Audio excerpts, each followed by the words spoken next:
Stock মার্কেটে একটি common myth হলো আইপিওতে ইনভেস্টমেন্ট মানেই রাতারাতি পয়সা দ্বিগুণ বা তিনগুণ হয়ে যায়।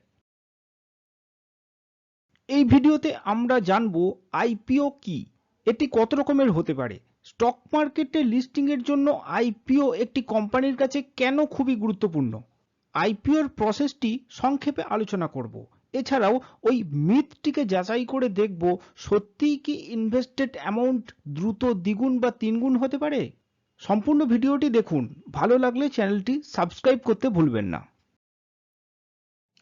নমস্কার, বিধিমত বিনিয়োগ চ্যানেলে আপনাকে স্বাগত। এখানে আমরা আপনাকে কোনো ইনভেস্টমেন্ট রেকমেন্ডেশন বা অ্যাডভাইস দেব না। আপনি বিনিয়োগের পথ নিজেই খুঁজে পাবেন।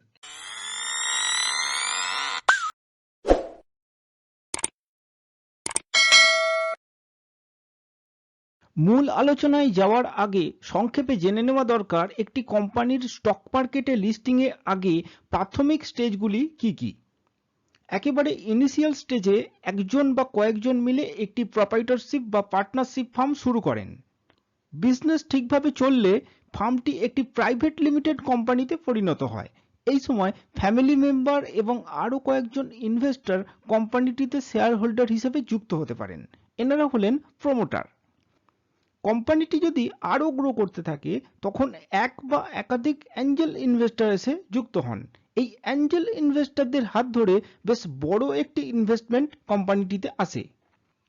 নেক্সট স্টেজে কোম্পানিটি এক্সপেনশন করতে থাকলে ভেঞ্চার ক্যাপিটাল এবং private equity firm investment through কোম্পানিটিতে অ্যাডিশনাল ইনভেস্টমেন্ট আসে।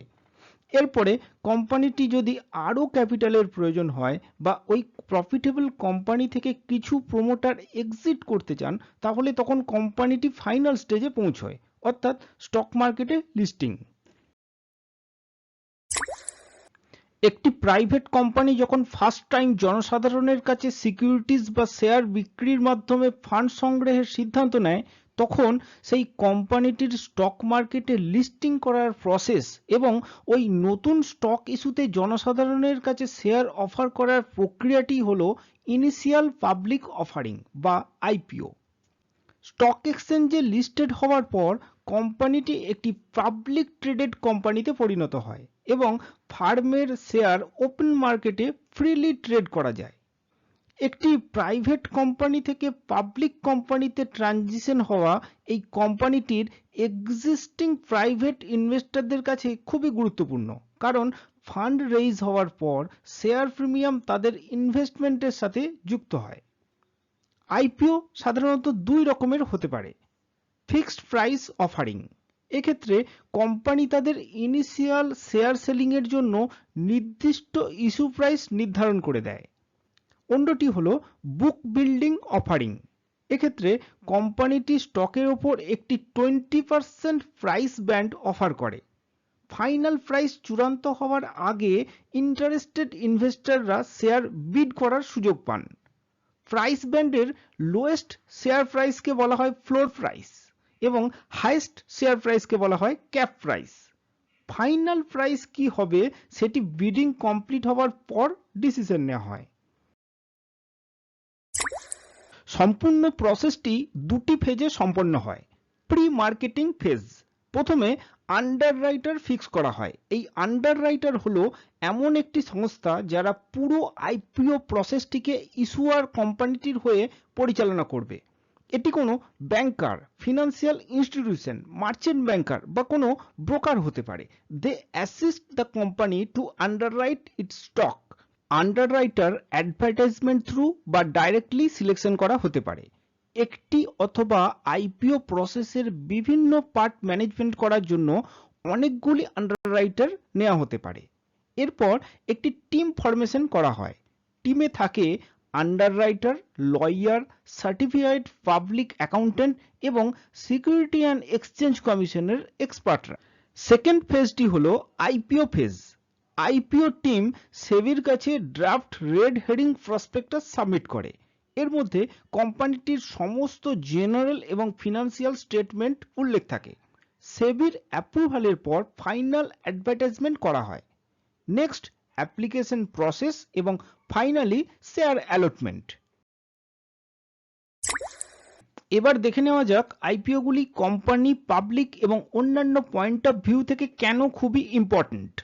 স্মল ও মিডিয়াম এন্টারপ্রাইজেস, স্টার্টআপস এবং অন্যান্য নতুন কোম্পানি তাদের এক্সিস্টিং বিজনেসের ইমপ্রুভমেন্ট এবং এক্সপ্যানশন করতে আইপিও হলো কোম্পানিগুলির কাছে ফ্রেশ ক্যাপিটাল অ্যাকুইজিশন করার একটি উপায়।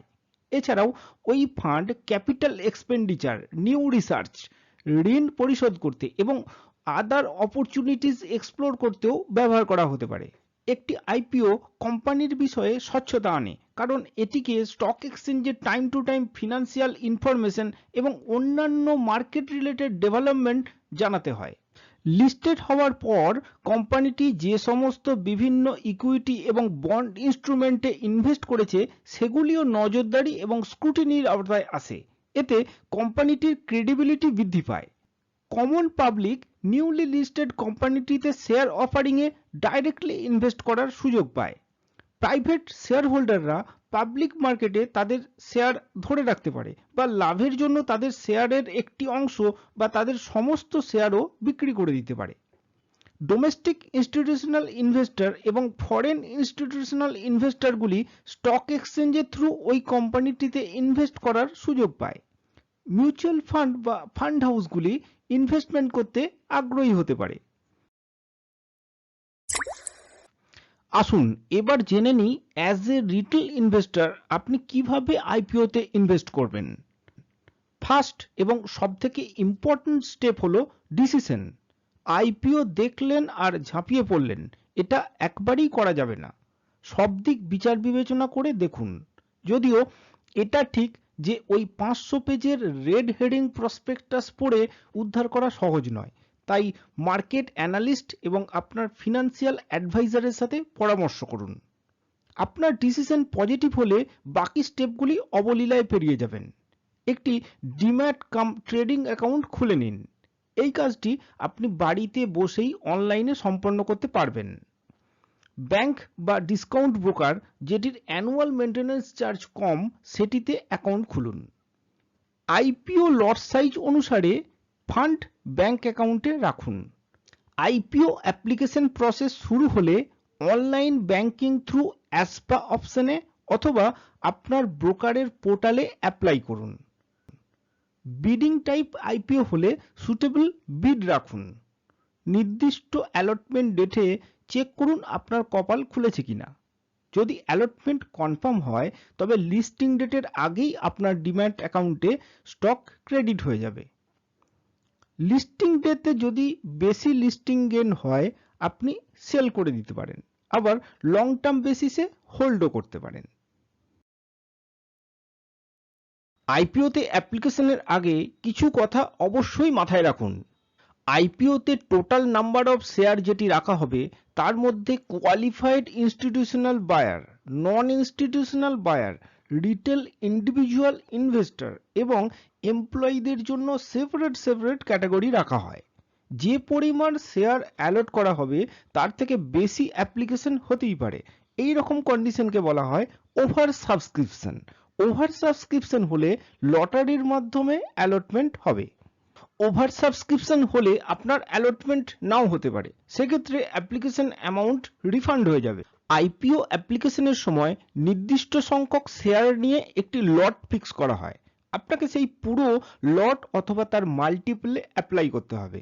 একটি লট সাইজের ভ্যালু মোটামুটি 15,000 টাকার আশেপাশে থাকে, কিন্তু টোটাল অ্যাপ্লাইড লট সাইজের ভ্যালু 2 লক্ষ টাকার বেশি হলে আপনার অ্যাপ্লিকেশনটি আর রিটেল ক্যাটাগরিতে থাকবে না, তখন আপনার অ্যাপ্লিকেশনটি নন ইনস্টিটিউশনাল বায়ার ক্যাটাগরিতে ধরা হবে।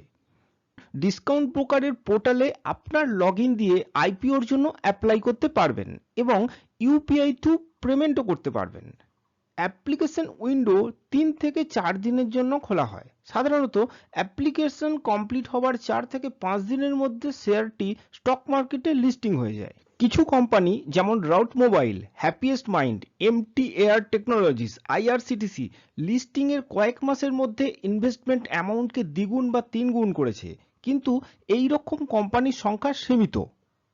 কোম্পানিটির প্রেজেন্ট কন্ডিশন, পাস্ট হিস্ট্রি এবং ফিউচার প্রসপেক্ট যদি ভালো হয়, এছাড়াও কোম্পানিটি যদি একটি ডেট ফ্রি কোম্পানি হয়, তবে ওই কোম্পানির আইপিওতে ইনভেস্টমেন্ট খুবই লাভজনক হতে পারে। আপনি যদি কেবল লিস্টিং গেইন পেতে চান, তবে বেছে বেছে ওই রকম ভালো কোম্পানির আইপিওতে অ্যাপ্লাই করতে পারেন। আদারওয়াইজ আপনি যদি লং টার্ম বেসিসে ইনভেস্টমেন্ট করতে চান, তবে আইপিওতে অ্যাপ্লাই করা থেকে বিরত থাকুন। লিস্টিং হওয়ার পর স্টকটিকে ওয়াচ লিস্টে রাখুন, চার্ট তৈরি হতে সময় দিন, তারপর চার্ট অ্যানালিসিস করে ইনভেস্টমেন্টের কথা ভাবুন। জানুন, শিখুন এবং বিনিয়োগ করে নিজের ও পরিবারের ভবিষ্যৎকে সুরক্ষিত করুন।